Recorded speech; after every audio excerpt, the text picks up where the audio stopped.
Now, I've never taken any video footage of the actual build itself yet because basically I've been doing this on Sundays and Sundays only. Just a few hours each Sunday, having a crack and having a go. During holiday type period of work, of course, I've spent a little bit more time on it, but up till now, it's just been a few hours each and every Sunday and just staying at it. So, plenum chamber's been off. So I've got no actual video footage, so I'll probably just insert photos as we go. So the plenum chamber has been off. That was off nearly 2 years, 2.5 years or something, as I took care of all the rust underneath that. I was in no hurry to put that on. I just wanted to make sure all the rust was taken care of.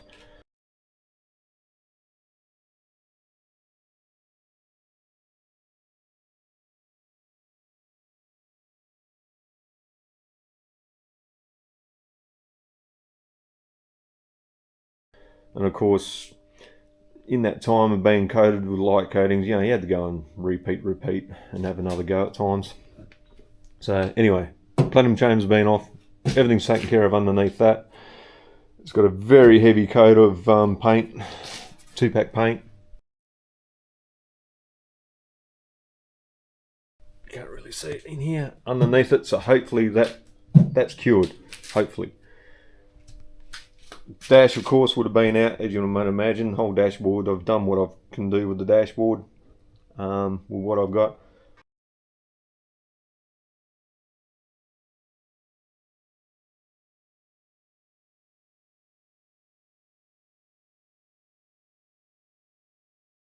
So, as you see, the interior is still in the making. This dog leg down here was in a mess. So I had fun with that one. I'll insert pictures of the rebuild of that.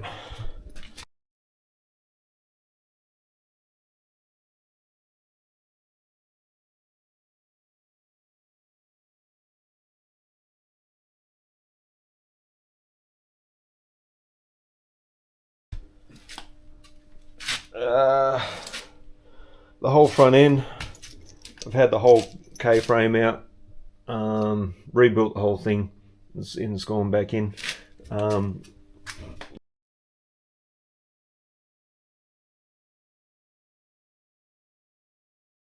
Sandblasted everything up the front end here the best I could with the tiny little sandblaster I've got.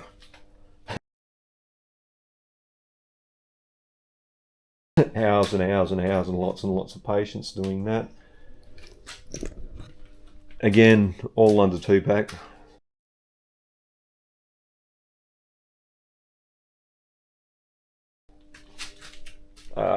This back quarter, that was fun. So this dog leg here was gone, rusted out of fabricated new metal, put all that in.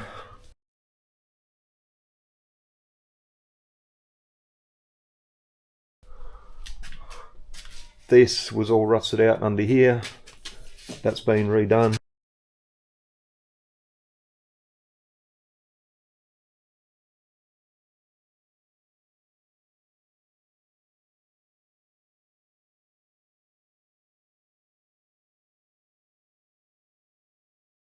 All this guard section was pretty ordinary. That's been redone.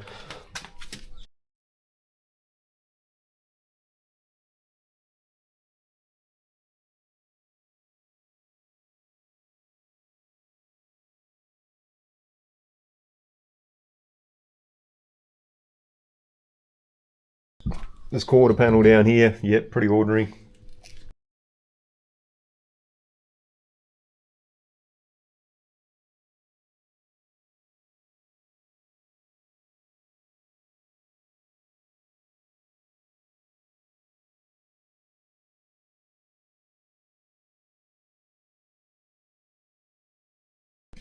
There was a little bit of rust around the back window, but that didn't take much at all to rebuild that.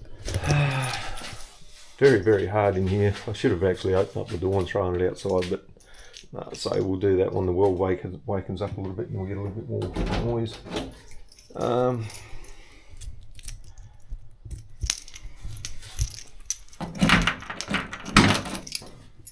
boot, or the trunk as you Americans call it.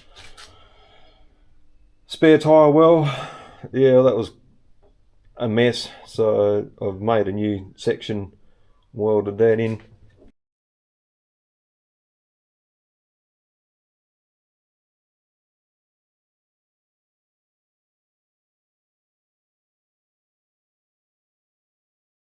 And done your general pretty up inside in here. It's all been undercoated with that sound deadener. Forgive all the mess, it's still a work in progress.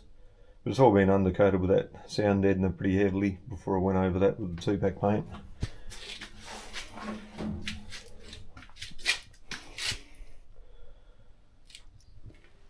So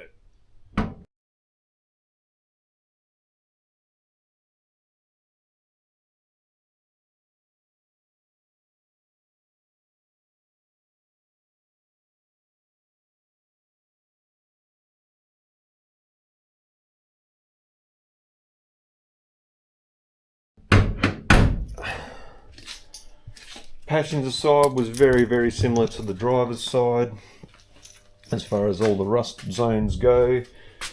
That's right, this dog leg was toast, had to be redone.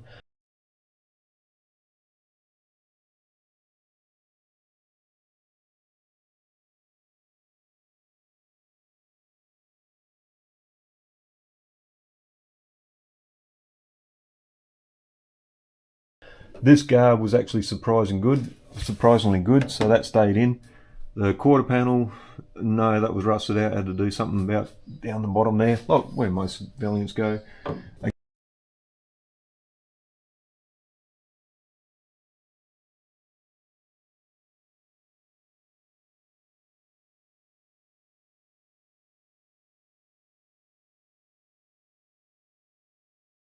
Again, this section here was all rusted out, has had to be redone.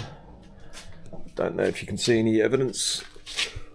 You might be able to see the little bit of a join that I've got left behind in there, I don't know.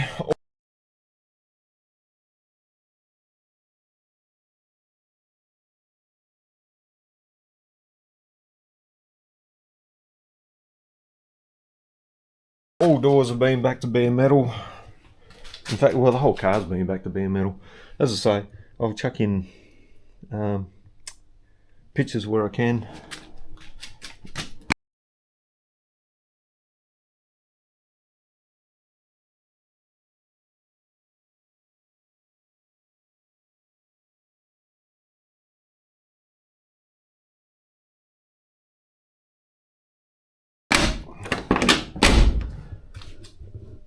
The fun part on this side was this car had copped a hit at some stage in its life on the passenger side sill, so that was actually pushed in a good 30 to 40 millimeters.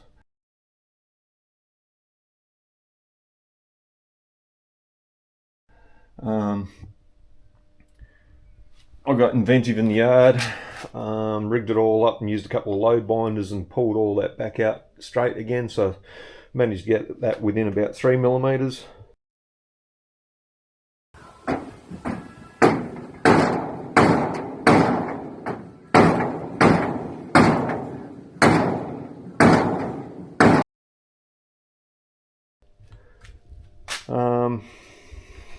This dog leg off memory was pretty good actually.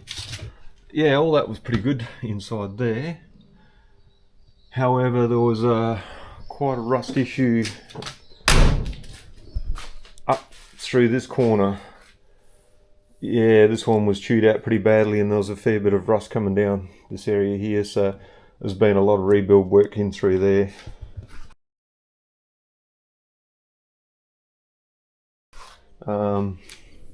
The front guard was actually in pretty good condition considering, although there was a lot of rippling work down through here as an aftermath from that impact. And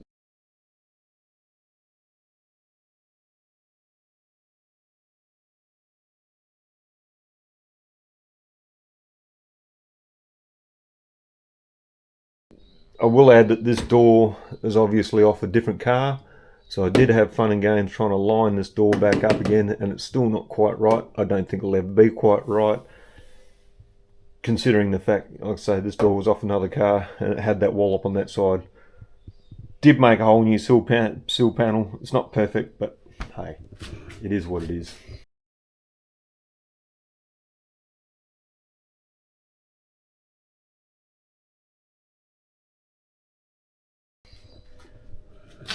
So that's where we're at the moment.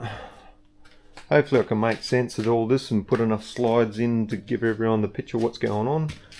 So today's mission, as I say, I'm going to roll it back outside. I'm going to put the doors on that I painted yesterday, and hopefully I can make this into a video that takes a few people's interest, hopefully. I need to add in too, putting the interior back in. Well, putting the interior in, full stop. Hey presto people, guess what?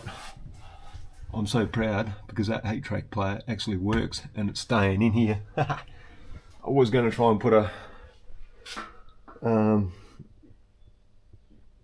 U-Butte modern stereo in, but I just can't find room underneath with that, now the heaters and everything in. Can't find any room, so I'm not going to bother. Just leave it as is. The other thing too is this car was supposed to be a push button auto. I cannot find for a reasonable price the push button auto rig because this thing was toast when I got it. So I'm going down the route of trying to adapt it to a later model transmission. I've got a 904 out the back, later model, and we'll see what we can do about trying to adapt it to a column shift auto, and I'll just have to fabricate a flash looking plate. I think I'll just put a few gauges in there to fill that hole. I'm not going to do any permanent changes in that. I'm going to have it so I can revert it back to a push button if all the gear of that lands back in my lap. The seat came from Melbourne, I think Melbourne or Sydney, one of the two, and popped up on Gumtree, and got in contact with the guy and had a little bit of liaising, and he was happy to freight it over here to WA at the cost. So very, very happy with this, even though it's supposed to be a bench bucket seat. I do have that out in the back shed, but had fun and games with the upholsterer over here and the local guy, and that never happened. So, and the back seats are currently in at another upholsterer further away from here, so they should be about a month away from being ready and hopefully done to match closely to this seat, hopefully. Other than that, yeah, I carried on with this car because the undercarriage is in surprisingly good condition. Rust wise in the chassis, and there's nothing in it. Like underneath is beautiful condition considering the age, just filthy dirty and a bit beat up because somebody in the past has obviously tried to go the Dukes of Hazzard with this car. I'll throw a few images in with the fuel tank, and that'll give you an idea of how much airborne work this poor old thing's had.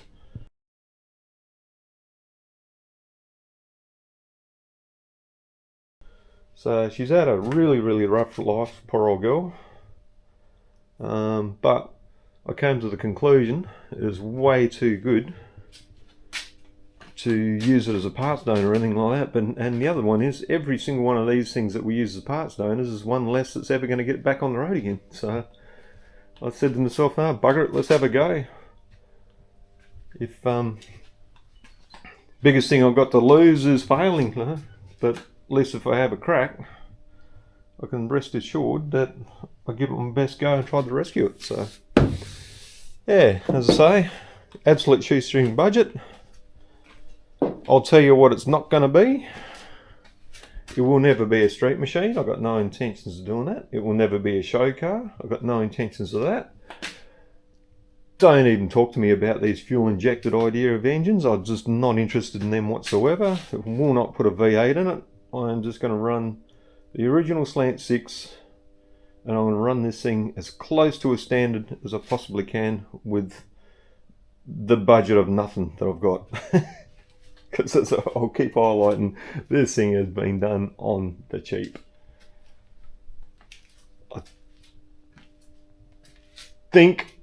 I I don't think I've quite cracked $5,000 that is for the whole car, transport and everything so far. I think I'm shadowing around about the $5,000 mark all in at the moment. Most expensive part I know is going to be that back seat, but if I can keep this whole build into about $12,000, I'm going to be as happy as a pig in poo. Anyway, enough blah diddy blah. Let's see if I can use this to create a video with it, and I'll get into the idea of booting this thing outside and getting those doors on. Alright, out of the shed now so you can actually have a bit of a look-see. I've jumped the gun, I've already hung the doors on. So it just gives you that little dopamine hit. Feel good moment when you see stuff like that going back on. Just put the jigsaw puzzle back together now. I'm putting all the bits and pieces back in. So that's the cool thing. Now it's out, we'll be able to give it a bit more of an overview.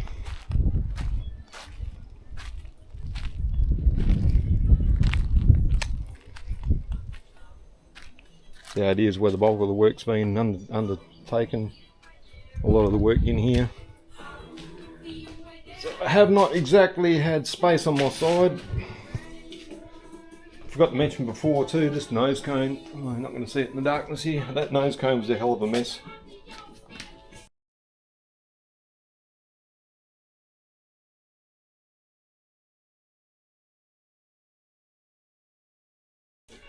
She'd obviously taken an impact on the front corner at some stage in her life.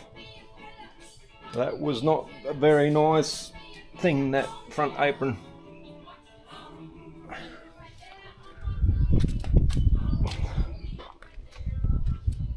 But I'll highlight, it's not perfect.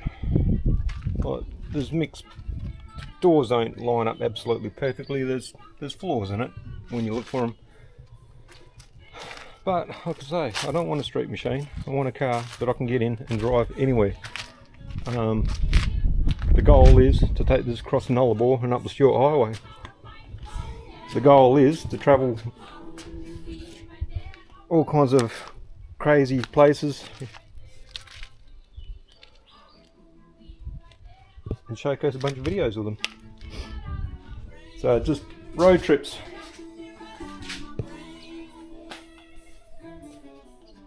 Bag it if you want. I'm proud.